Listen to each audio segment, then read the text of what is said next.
अतिशयमन्दियाणम् तिरुवणहिदमहुर्विशदवक्काणम् अन्तातीतगुणाणम् णमोजिणाणम् जितभवाणम्। बोली श्री 1008 चंद्रप्र भगवान की जय। आचार्य श्री कुंद कुंद स्वामी की जय। हम सभी बड़े सौभाग्यशाली हैं जो हमें आचार्य कुंद कुंद स्वामी का महान ग्रंथ पंचास्तिकाय के स्वाध्याय का अवसर मिल रहा है। हम सभी पूर्ण भक्ति भाव के साथ बहुमान पूर्वक इन गाथाओं का एक एक शब्द से अर्थ समझने का प्रयास कर रहे हैं। गाथा क्रमांक 163 और 164, ये दोनों गाथाएं बहुत सरल हैं। मोक्ष मार्ग कौन ग्रहण कर पाता है, कौन धारण कर पाता है, कौन भव्य है, कौन अभव्य है, इत्यादि विषयों को यहाँ समझने का हम प्रयास करेंगे। और गाथा क्रमांक 164 में तो स्पष्ट निर्देश दिया गया है कि रत्नत्रय को धारण करो, और यह रत्नत्रय जब स्वाश्रित होता है तो उससे क्या होगा, और पराश्रित है तो क्या होगा। ये सब बहुत अच्छे प्रकरण हमारे सामने आने वाले हैं दोनों गाथाओं में।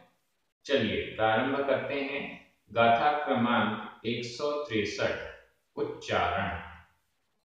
जीर्ण जीर्ण विजाणदि विजाणदि सव्वम सव्वम पेच्छदि पेच्छदि सो तीर्ण तीर्ण सोखमनुभवति सोखमनुभवति सोख आधा का ख सोखमनुभवति इदम इदम तम जाणदि जाणदि भवियो भवियो अभवीय संतो अभवीय संतो न सद्दहति सद्दहति।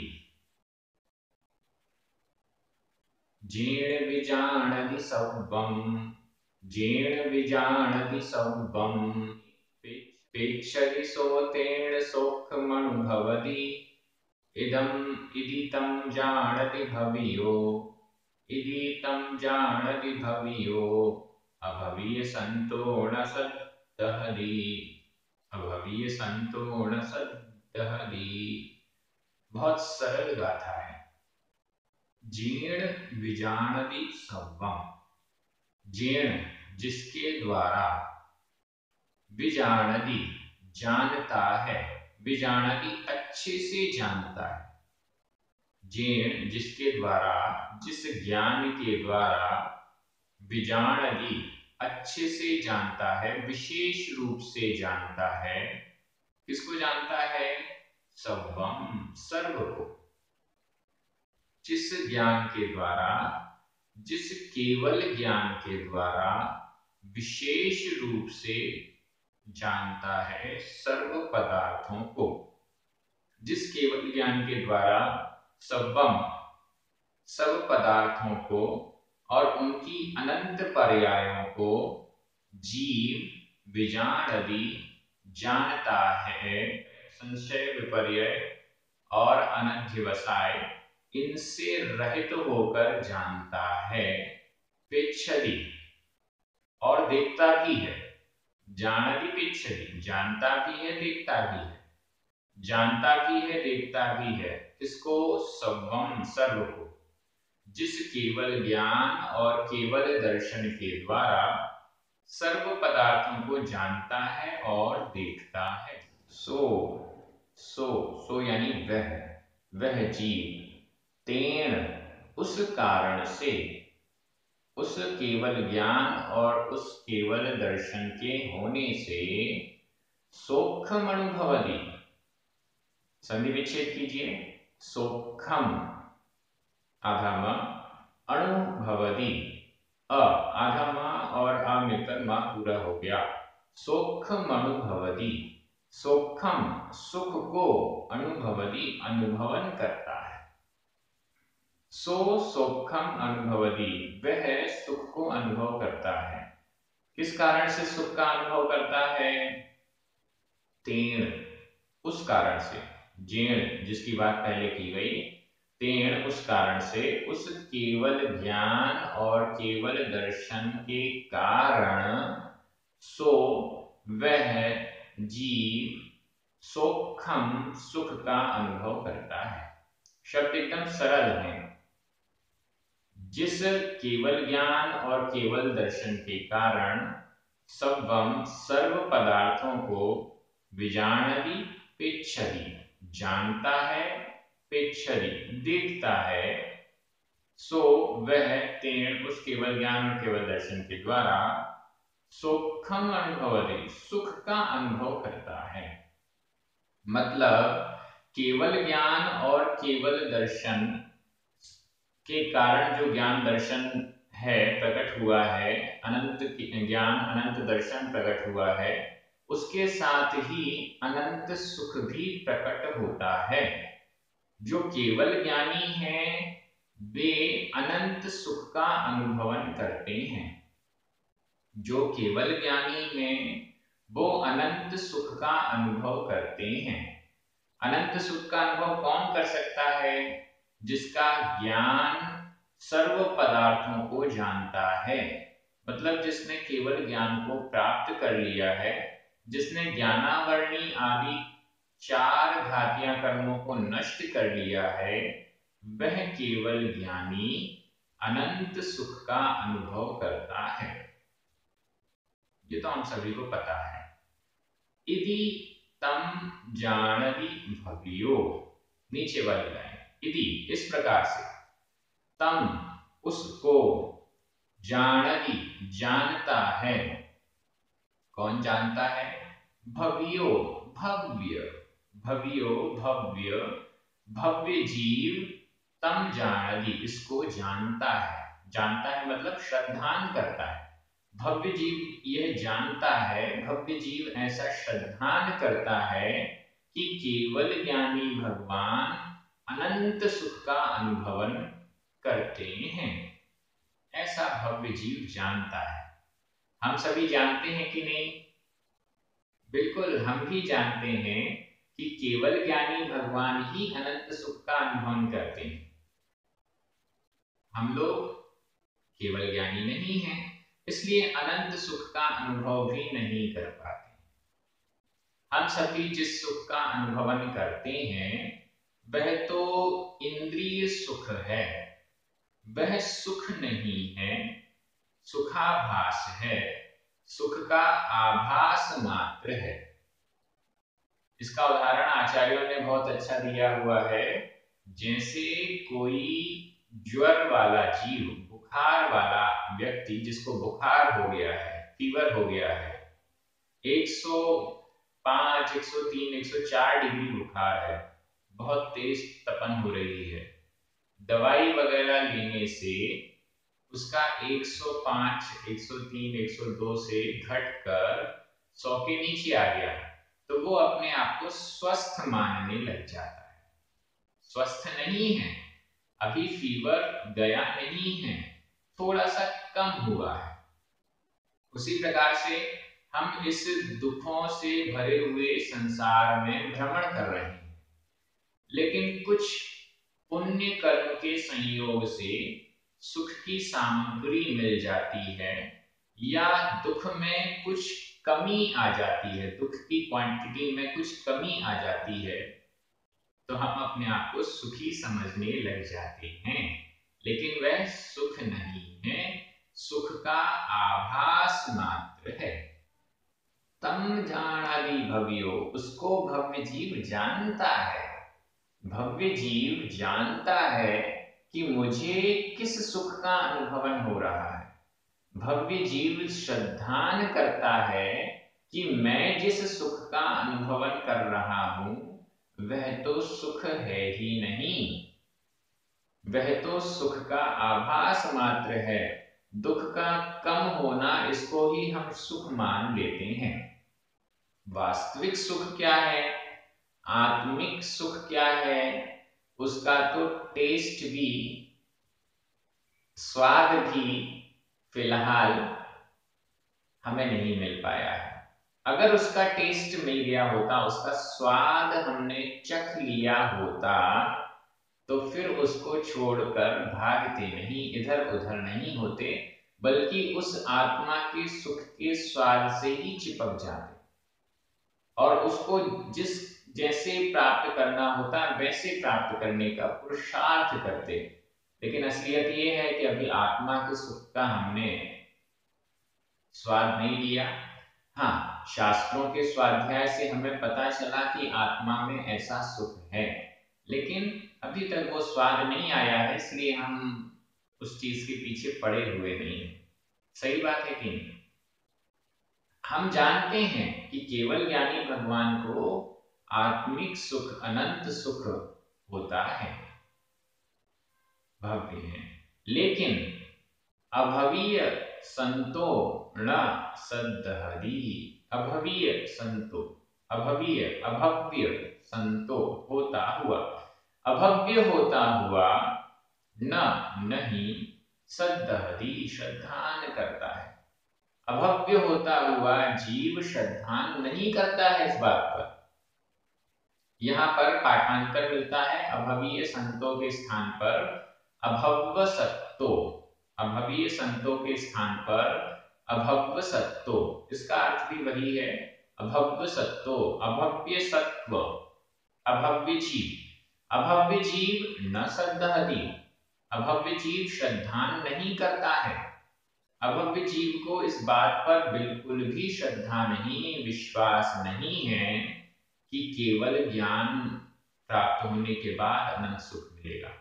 वो तो यही समझता है कि मुझे अभी जो सुख मिल रहा है वो ही सच्चा सुख है और इसके अलावा कोई भी सुख सुख नहीं है।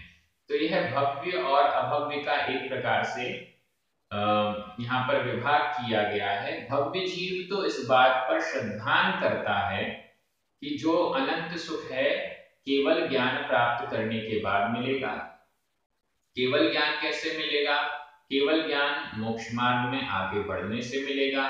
जो प्रोसेस जिनेंद्र भगवान ने बताई है मोक्ष मार्ग में आगे बढ़ने की, जो पुरुषार्थ करने के लिए कहा गया है, उसको हम स्वीकार करेंगे, तब जाकर केवल ज्ञान उत्पन्न होगा, कर्मों का नाश होगा और अनंत सुख हमें अनुभव में आएगा। लेकिन अभवीय सत्तो, अभवीय संतो, अभव्य होता हुआ न सद्धहरि श्रद्धान नहीं करता है। गाथा एकदम सरल है, भव्य श्रद्धान करता है, अभव्य श्रद्धान नहीं करता है। भव्य जीव अपना लक्ष्य बनाता है कि मुझे केवल ज्ञान प्राप्त करना है, मुझे अनंत सुख प्राप्त करना है।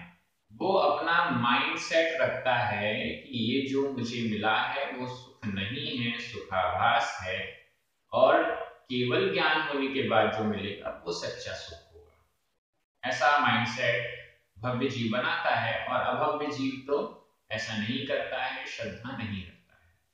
गाथा एकदम सरल है। यहाँ पर प्राकृत व्याकरण की दृष्टि से देखें, विजानति, पेक्षति, अनुभवति, जानति, सद्धहति, ये सभी क्रिया रूप वर्तमान काल अन्य पुरुष एक वचन के हैं। जानता है, पेक्षति देखता है, अनुभवति अनुभवन करता है, जानति जानता है और सद्धहति श्रद्धान करता है। जीर्ण, तेण तृतीया विभक्ति का एक वचन है। सव्वम, सोखम और तम, ये तीनों ही द्वितीय विभक्ति के एक वचन हैं। इसके अलावा सो, भवियो, अभवीय संतो, संतो अगर सत्तो भी लें तो वह भी प्रथमा विभक्ति का एक वचन है। संतो यहाँ पर वर्तमान कृदंत का प्रयोग है और बाकी सारे शब्द एकदम इजी हैं। अगली गाथा में चलते हैं।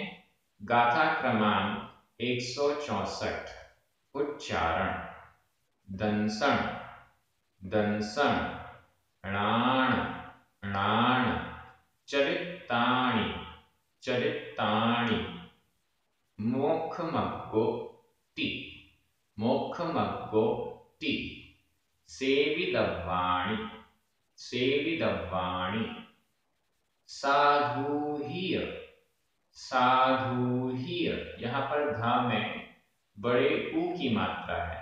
साधुह्य, इति भणिदम भणिदम, तेहि तेहि, दु बंधो व मोक्षो वा, दंसणान चरितानि दंसणान चरितानि, मोक्षमग्गोत्ति सेवितव्वानि मोक्षमग्गोत्ति सेवितव्वानि, साधुह्य इति भणिदम् साधुह्य इति भणिदम्, तेहि दुबन्धो व मोक्षो वा, तेहि दुबन्धो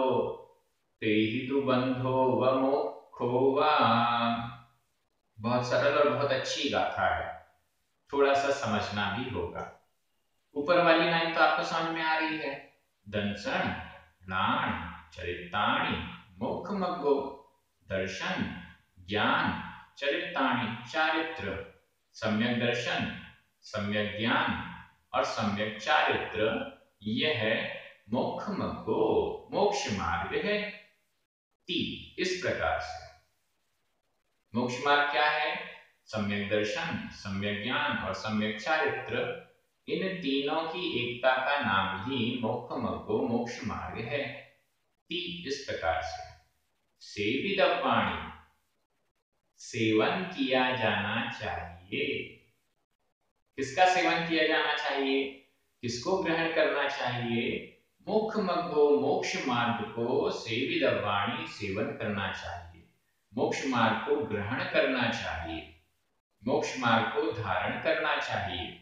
सम्यक दर्शन सम्यक ज्ञान और सम्यक चारित्र को सेवितव्वाणि सेवन करना चाहिए, धारण करना चाहिए। कौन कहता है ऐसा? साधुह्य, यहां संधि विच्छेद कर दीजिए। साधुहि, छोटी ई की मात्रा, और इय, यहां भी छोटी ई की मात्रा। दो मात्राएं हैं, छोटी ई प्लस छोटी ई। तो पहली वाली जो मात्रा है उसका लोप हो गया और साधुह्य यह बन गया।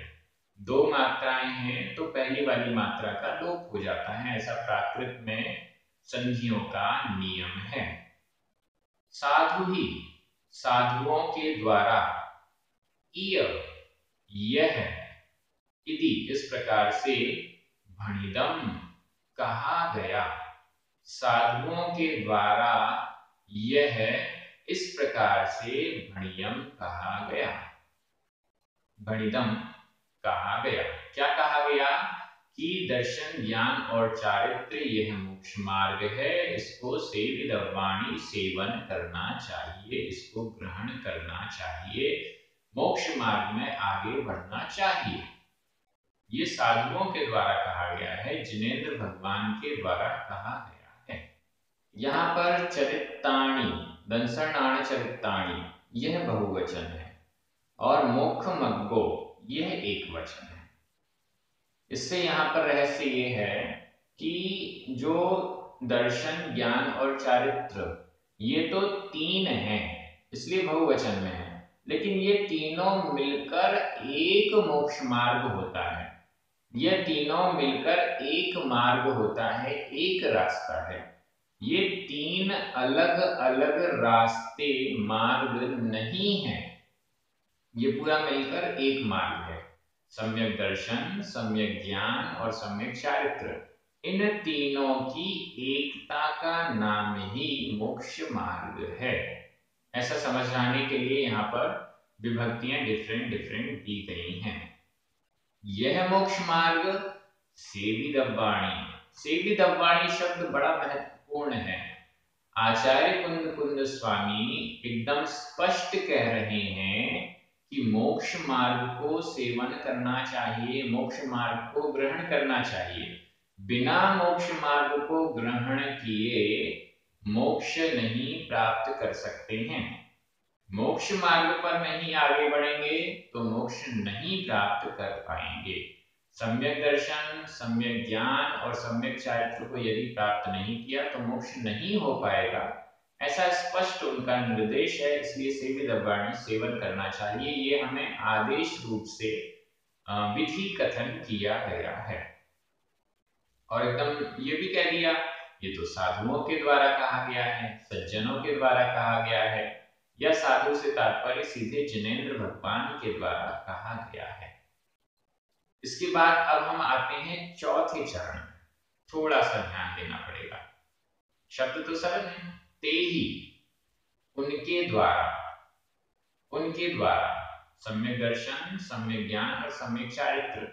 ते ही, उनके द्वारा, दु, परंतु, परंतु उनके द्वारा बंधो व मोक्षो व, बंध अथवा मोक्ष होता है। सम्यक दर्शन, ज्ञान, चारित्र ये मोक्ष मार्ग हैं, लेकिन इन सम्यक दर्शन, सम्यक ज्ञान और सम्यक चारित्र के द्वारा बंध होता है अथवा मोक्ष होता है। आप लोग सोच रहे होंगे, अरे बंध कैसे हो सकता है, क्योंकि अभी तक तो इतना वर्णन हुआ सब में मोक्ष मार्ग से तो मोक्ष होता है, मोक्ष मार्ग से बंध कैसे हो सकता है? ये प्रश्न आपके मन में आया होगा और इस पर चर्चा करना भी जरूरी है। आचार्य कुंद कुंद स्वामी सम्यक दर्शन, सम्यक ज्ञान और सम्यक चारित्र से बंध और मोक्ष दोनों कह रहे हैं। क्या विवक्षा है? वही विवक्षा है स्वसमय पर समय वाली। स्वसमय मोक्ष होता है, पर समय बंध होता है। स्वचारित्र पर चारित्र वाली विवक्षा, स्वचारित्र से मोक्ष होता है, पर चारित्र से बंध होता है। प्रवृत्ति और निवृत्ति, निवृत्ति मार्ग पर होने से मोक्ष होता है, प्रवृत्ति मार्ग में होने से बंध होता है। जब इसी को हम व्यवहार मोक्ष मार्ग, निश्चय मोक्ष मार्ग पर ले जाएं, व्यवहार मोक्ष मार्ग से बंध होता है, निश्चय मोक्ष मार्ग से मोक्ष होता है। लेकिन ये हो कैसे सकता है? जिसको हम मोक्ष मार्ग कह रहे हैं वह बंध कैसे करा सकता है? इसका एक बहुत अच्छा उदाहरण आचार्य जयसेन स्वामी एवं आचार्य अमृत चंद्र स्वामी दोनों ने अपनी टीकाओं में लिखा। घी, घी शीतल होता है, ठंडा होता है। कहीं पर भी जलन हो रही है तो हम घी को लगा लें, उससे वह जलन शांत हो जाएगी, ठंडक मिलेगी। घी का स्वभाव शीतल है, लेकिन वही घी यदि अग्नि के ऊपर रखा हुआ है, गर्म हो गया है, तो उस घी से जल भी सकते हैं। ये कैसे हो सकता है? जिस घी का स्वभाव शीतल है, ठंडा करना है, वह हमें जला कैसे सकता है? अग्नि के संयोग के कारण।